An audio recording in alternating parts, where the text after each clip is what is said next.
ప్రజలను ఒప్పించి మెప్పించి అక్కడ ఇండస్ట్రియల్ కారిడార్ ప్రస్తుత సర్కార్ తీసుకురాబోతుందా? సో బీఆర్ఎస్ పోరాటం ఏ విధంగా టర్న్ తీసుకోబోతుంది అనేది మాత్రం వేచి చూద్దాం. సో ఇంకొక అంశాన్ని మనం డిబేట్లో ఈరోజు చర్చిస్తే, ఇక ప్రపంచం మొత్తాన్ని కూడా పశ్చిమాసియా యుద్ధం అతలాకుతలం చేస్తోంది. ఇక ట్రంప్ డెడ్ లైన్ కూడా దగ్గర పడింది, మిగిలింది కొన్ని గంటలు మాత్రమే. ఇక బ్రేకులే లేవు నాకంటున్నారు డొనాల్డ్ ట్రంప్. అణుబాంబులు వేస్తారా? వేస్తే ఎక్కడ వేస్తారు? గంటల్లోనే ఇరాన్ను ట్రంప్ తుడిచేస్తామంటున్నారు. సో గంటల్లోనే ఇరాన్ను తుడిచిపెట్టడం అంటే అణుబాంబుతోనే సాధ్యమవుతుందా? అంతలా వినాశనం చేసేందుకు అమెరికా అధ్యక్షుడు కంకణం కట్టుకున్నారా? పశ్చిమాసియా వారు ఏ క్షణంలో ఏ వైపు టర్న్ తీసుకుంటుందన్న తీవ్ర టెన్షన్ ఇప్పుడు ప్రపంచాన్ని వేటాడుతుంది. ట్రంప్ పెట్టిన టైం భారత కాలమానం ప్రకారం చూస్తే బుధవారం తెల్లవారుజామున 5:30 గంటలకు ముగుస్తుంది. అప్పటిలోగా హర్ముజ్ జలసంధిని తెరవని పక్షంలో ఇరాన్లో వంతెనలు, విద్యుత్ కేంద్రాలను నేలమట్టం చేస్తామని గట్టి స్వరంతో వార్నింగ్ ఇస్తున్నారు డొనాల్డ్ ట్రంప్. ఒక రకంగా ఇది యుద్ధ నీతికి పూర్తి విరుద్ధం అంటున్నాయి ప్రపంచ దేశాలు చాలా కూడా. సో అసలు అమెరికా డెడ్ లైన్ ముగిసినట్టేనా అంటే మరికొన్ని గంటలే టైం అయితే మిగిలి ఉంది. దీంతో పశ్చిమాసియా వార్ ఏ క్షణాన ఎటువైపు టర్న్ తీసుకుంటుందో తెలియని పరిస్థితుల్లో ప్రపంచం ఇప్పుడు ఏం జరుగుతుందా అని ఎదురు చూస్తున్న పరిస్థితి. ఇక ట్రంప్ పెట్టిన టైము భారత కాలమానం ప్రకారం బుధవారం తెల్లవారుజామున 5:30 గంటలకు ముగుస్తుంది. అప్పట్లోగా హర్ముజ్ జలసంధిని ఇరాన్ తెరవని పక్షంలో ఇరాన్లోని వంతెనలు, విద్యుత్ కేంద్రాలు అంటే అక్కడ మౌలిక సదుపాయాలను పూర్తిగా నేలమట్టం చేస్తామని గట్టి స్వరంతోనే వార్నింగ్ ఇచ్చారు అమెరికా అధ్యక్షుడు. ఇరాన్ ఎందుకు డీల్ చేసుకోలేదు? ఇంత ఒత్తిడి తెస్తున్నా ఇరాన్ వ్యూహం ఏంటి? పరిస్థితులు సీరియస్ గా ఉన్నాయి. టర్కీ, ఈజిప్ట్, పాకిస్తాన్ మధ్యవర్తిత్వంగా చేసిన ప్రయత్నాలు ఎక్కడా కూడా ఫలించలేదు. 45 రోజుల కాల్పుల విరమణకు 3 దేశాలు కీలక ప్రతిపాదనలు చేశాయి. దాన్ని ఇరాన్ పూర్తిగా తిరస్కరించడమే కాదు, యుద్ధానికి శాశ్వత పరిష్కారం కావాలని కోరుతుంది. ఒక రకంగా ఇరాన్ కోరుకున్న దాంట్లో కూడా న్యాయం ఉందంటున్నాయి ప్రపంచ దేశాలు. ఇరాన్ స్పందన చూసిన ట్రంప్ మరోమారు ఒంటికాలుపై లేస్తూ ఉన్నారు. అమెరికాను ఇరాన్ ఎదుర్కోగలదా? ప్రస్తుత పరిస్థితుల్లో అయితే నో అనే చెప్పాలి. ఎందుకంటే ఇరాన్ గడ్డపై చొరబడి అమెరికా తన పైలట్ను ఎత్తుకెళ్తున్నా ఇరాన్ అడ్డుకోలేకపోయింది. అలాంటిది వార్లో ఎలా ఎదుర్కోగలదు అన్నదే పెద్ద ప్రశ్న. ఎందుకంటే సాంప్రదాయ సైనిక బలాల పరంగా అమెరికాతో ఇరాన్ నేరుగా యుద్ధం చేసి గెలవడం కష్టమే. అమెరికా భారీ వైమానిక నౌకాదళ శక్తిని కలిగి ఉంది, ఇరాన్ తక్కువ సైనిక శక్తి కలిగి ఉంది. అయినా ఇప్పటి వరకు ఇరాన్ పోరాడింది. క్షిపణులు, డ్రోన్లు, ఫ్రాక్సీ దళాల ద్వారా అమెరికాకు గట్టి పోటీ ఇచ్చింది. దాని మిత్ర దేశాలకు భారీ నష్టాన్ని కూడా కలిగించగలదు. కానీ యుద్ధంలో గెలవటం మాత్రం కొంచెం కష్టమే. ఒకసారి అసలు ట్రంప్ ఏమన్నారో కూడా చూద్దాం. A plan, because of the power of our military, where every bridge in Iran will be decimated by 12 o'clock tomorrow night, where every power plant in Iran will be out of business, burning, exploding, and never to be used again. I mean, complete demolition by 12 o'clock. And it'll happen over a period of 4 hours if we wanted to. We don't want that to happen. We may even get involved with helping them rebuild their nation. And you know what? If that's the case, the last thing we want to do is start with power plants, which are among the most expensive thing, and bridges. You saw the bridge went. We were very close to a deal.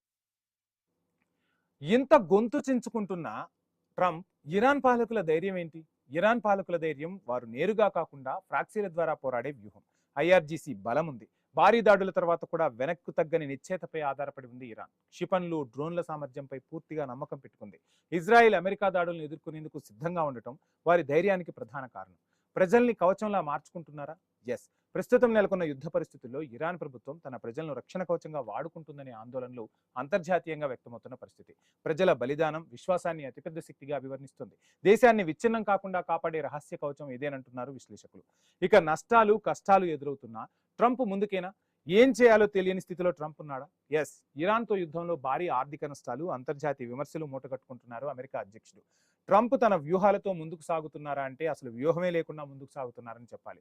యుద్ధంతో భారీగా ఆర్థిక భారం పెరిగిపోతుంది, సైనిక నష్టం సంభవించింది, ఆర్థిక మాంద్యం భయం వెంటాడుతోంది, ప్రజా వ్యతిరేకత రోజు రోజుకు పెరుగుతుంది. అయినా ట్రంప్ తన నిర్ణయంలో మార్పు లేదంటూ ముందుకు సాగుతున్న పరిస్థితి. ఇరాన్ను మట్టిలో కలిపేస్తానంటున్నారు ట్రంప్. అది సాధ్యమేనా? అమెరికా, ఇరాన్ మధ్య ఉద్రిక్తతలు తీవ్రస్థాయికి చేరుకున్నాయి. ఇక్కడ అసలు ఒక రకంగా మాట్లాడుకుంటే ఇజ్రాయెల్కి, ఇరాన్కి యుద్ధం. సో కానీ మొత్తం టర్న్ ఎలా తీసుకుంది అంటే అమెరికా ఇరాన్ యుద్ధం అన్నట్టుగా మారిపోయింది. అక్కడ బెంజమిన్ నెతన్యాహు నుంచి ఎటువంటి మాటలు వినిపించట్లేదు. ప్రతి క్షణం ట్రంపే మాట్లాడుతున్నారు. యుద్ధం మొత్తాన్ని తానే ముందుండి నడిపిస్తున్నారు. ట్రంప్ ఇరాన్పై భీకర దాడులు చేస్తామని హెచ్చరిస్తూ వస్తున్నారు. ఇరాన్ను సర్వనాశనం చేయడానికి కొన్ని గంటలే నాకు సమయం పడుతుందంటూ కూడా హెచ్చరిస్తున్నారు.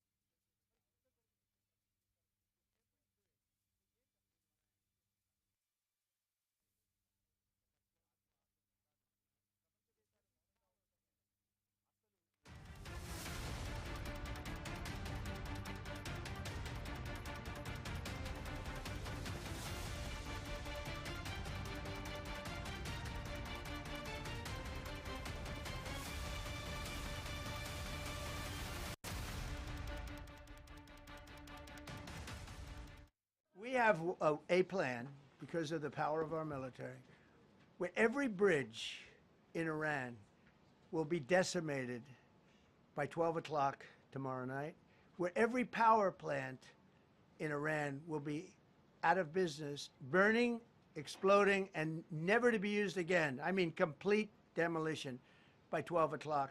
And it'll happen over a period of 4 hours if we wanted to. We don't want that to happen. We may even get involved with helping them rebuild their nation. And you know what? If that's the case, the last thing we want to do is start with power plants, which are among the most expensive thing, and bridges. You saw the bridge one. We were very close. Right, ఇక ఎవరి దౌత్యము ఫలించలేదా? భారతదేశం వంటి పలు దేశాలు ఈ పరిణామాలను నిశితంగా గమనిస్తున్నాయి. చమురు సరఫరాకు అంతరాయం, ఆర్థిక వ్యవస్థలపై ప్రభావం వంటి భయాలతో ప్రపంచ దేశాలు దౌత్యపరమైన పరిష్కారాల కోసం వెంటాడుతున్నాయి. చర్చల ద్వారా కాల్పుల విరమణకు మధ్యవర్తిత్వం జరుగుతోంది.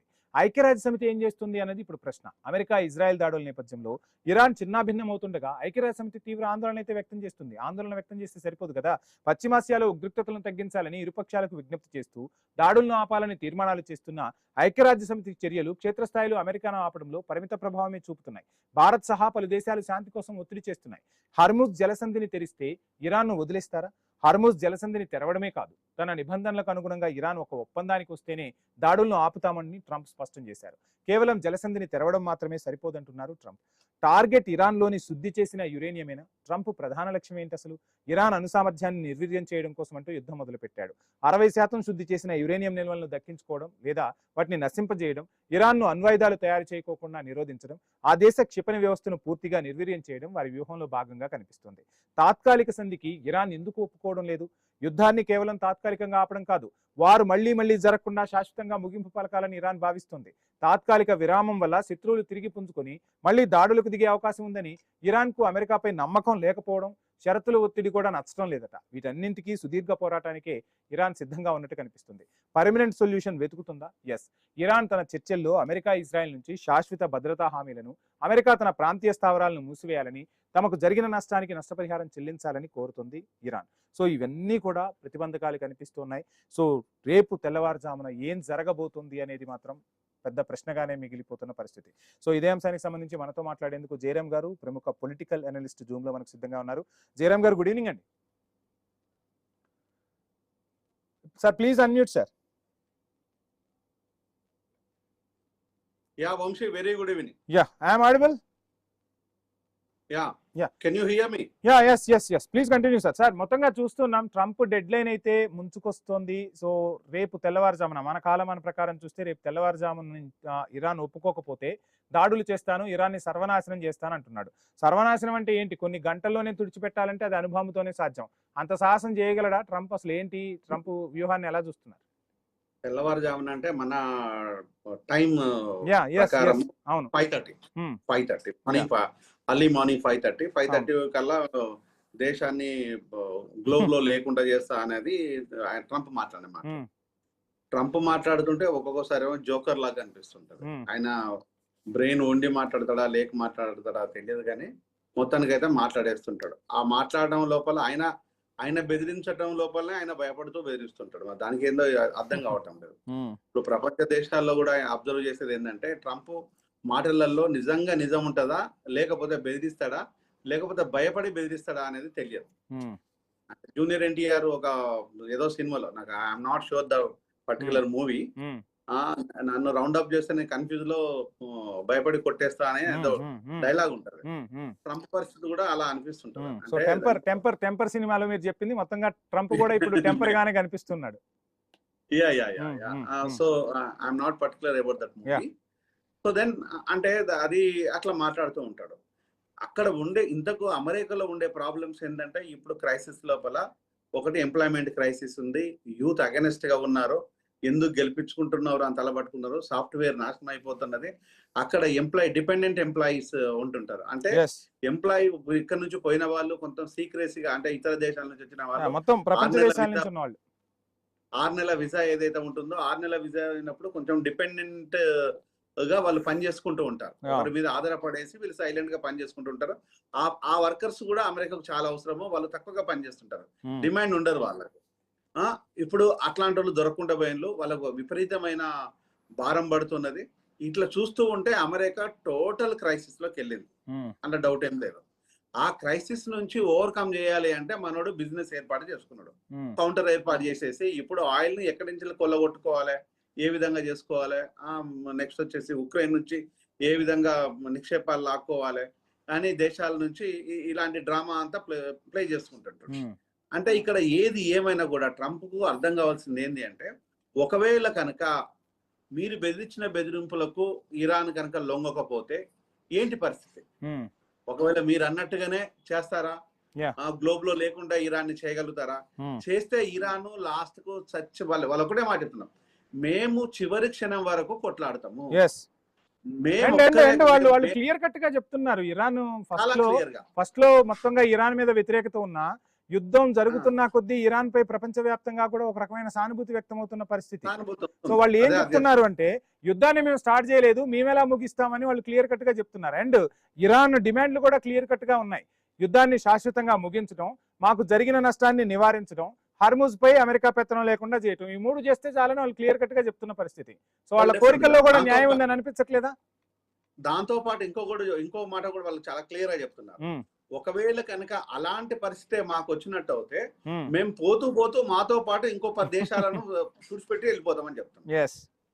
సో ఒకవేళ కనుక అలాంటి పరిస్థితి కనుక వచ్చినట్టు అయితే మేము మిగతా దేశాలను ఏమి ఉంచము, మిగతా దేశాలను ఎవరెవరిని తీసుకెళ్లాలో మాకు తెలుసు, వాళ్ళని కూడా తీసుకెళ్తాం. దానికి అనుగుణంగానే ఇరాన్ స్టెప్స్ వేస్తున్నది. ఇప్పుడు ఎక్కడైతే ఆయిల్ నిక్షేపాలు ఎక్కడైతే ఉన్నాయో, ఆయిల్ మన ప్రొవిజన్స్ ఎక్కడైతే ఉన్నాయో వాటన్నింటినీ ధ్వంసం చేస్తున్నారు. ఇది పెద్ద దెబ్బ. ఇంకోటి పవర్ ని డామేజ్ చేస్తున్నారు, ఆయిల్ ట్యాంకర్స్ ని డామేజ్ చేస్తున్నారు, హార్మోజ్ దాన్ని క్లోజ్ చేసేసారు. ఇలా చెప్పుకుంటే హార్మోజ్ మనకు మాత్రమే ఓపెన్ అయింది. మనకు గ్యాస్ నిక్షేపాలు ఇవి రావడం కోసం ఓన్లీ ఇండియాకు ఇరాన్ కున్న సంబంధాలతోనే అది మనకి ఇప్పటిది కాదు, కొన్ని దశాబ్దాలుగా ఉన్న సంబంధాలు. వాళ్ళు మనతో ఇప్పటికి కూడా ఈవెన్ మనం తటస్థంగా ఉన్నా కూడా వాళ్ళు చాలా క్లియర్ గా మేము ఇండియాకి దోస్తానే అనేది వాళ్ళు మనసులో స్ట్రాంగ్ గా ఉన్నారు. ఇక్కడ ఇంకొక అంశం కూడా మాట్లాడుకుందాం. చర్చలకు 3 దేశాలు పేర్లు వినిపిస్తుంటే, సార్ 2 దేశాలు పక్కన పెడదాం కానీ పాకిస్తాన్ కూడా చర్చలకు మేము ఉన్నాము, మధ్యవర్తిత్వం మేము వహిస్తామంటూ చెప్తున్న పరిస్థితి. ఆ దేశంలోనేమో స్మార్ట్ లాక్డౌన్ విధించుకున్న పరిస్థితులు. నిజంగా పాకిస్తాన్ చర్చలకు మధ్యవర్తిత్వం వహిస్తానంటే ఇరాన్ ఒప్పుకునే పరిస్థితులు ఉన్నాయంటారా?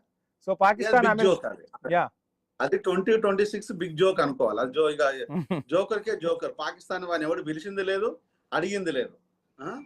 అంటే ఇక్కడ జరుగుతున్నది ఏంటంటే, విషయాన్ని తారుమారు చేసేసి వాళ్ళకు అనుగుణంగా ఎలా మలుచుకోవాలి, ప్రపంచాన్ని చూపు వాళ్ళ వైపు ఎలా తిప్పుకోవాలా అనే పిచ్చితోని ఇరాన్ కూడా గట్టి వార్నింగ్ ఇచ్చింది, మీకు అంత సీన్ లేదు చుప్రాహో అన్నట్టుగా ఇరాన్ వాళ్ళని కమెంట్ చేసింది.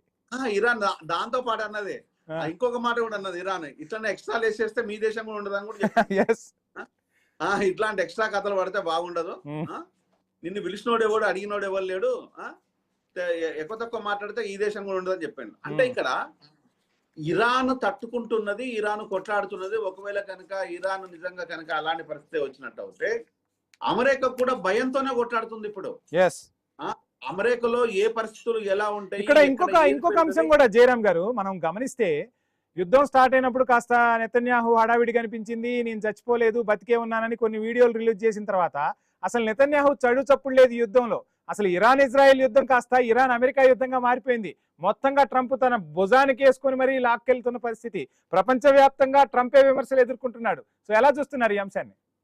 నేను కొన్ని ఇంటర్నేషనల్ మ్యాగజైన్స్ అన్ని రెఫర్ చేస్తుంటే అక్కడ నాకు అర్థమైంది ఏంది అంటే, బహుశా ఇది పొలిటికల్ అనలిస్టులకు ఇంటర్నేషనల్ గానీ నేషనల్ గా ఉండే పొలిటికల్ అనలిస్ట్ అందరికీ తెలుసు, మీకు తెలుసు, కానీ ఇంకా క్లీన్ గా అబ్జర్వ్ చేస్తే నాకు అర్థమైంది ఏంటంటే, మొన్న ఏదైతే మన స్ట్రీమ్ ఫైల్స్ ఏవైతే ఉన్నాయో దానికి సంబంధించిన పూర్తి డేటా ఇజ్రాయెల్ దగ్గర ఉందనేది నాకు అర్థమైంది. ఎందుకంటే ఇజ్రాయెల్ ఇప్పుడు చాలా తెలివిగా అమెరికాను దింపింది. ఇప్పుడు అమెరికా వెనక్కి వచ్చే పరిస్థితి లేదు. ఇప్పుడు ట్రంప్ విషయాలు ఇజ్రాయెల్ దగ్గర ఏమైనా ఉన్నాయా? ట్రంప్ ఇప్పుడు భయంతో యుద్ధం చేస్తున్నాడా, లేదా బతుకుతోరు కోసం యుద్ధం చేస్తున్నాడా? అంటే నిన్న మొన్నటి వరకు ఇజ్రాయెల్ భుజం మీద తుపాకీ పెట్టి అమెరికా గాలుస్తుంది అనుకున్నాం, కానీ ఇప్పుడు అమెరికా భుజం మీదే గన్ను పెట్టి ఇజ్రాయెల్ గాలుస్తుందని ఇజ్రాయెల్ చాలా తెలివిగా ఇక్కడ ఇజ్రాయెల్ చాలా తెలివిగా ప్లే చేస్తున్నది. ఇప్పుడు ఒకవేళ కనుక మొన్న ట్రంప్ ఒక కొంత మెత్తగా మాట్లాడితే ఇజ్రాయెల్ ఒకటే మాట చెప్పింది, నీ చేత కాకపోతే మేము చూసుకుంటామని చెప్పింది.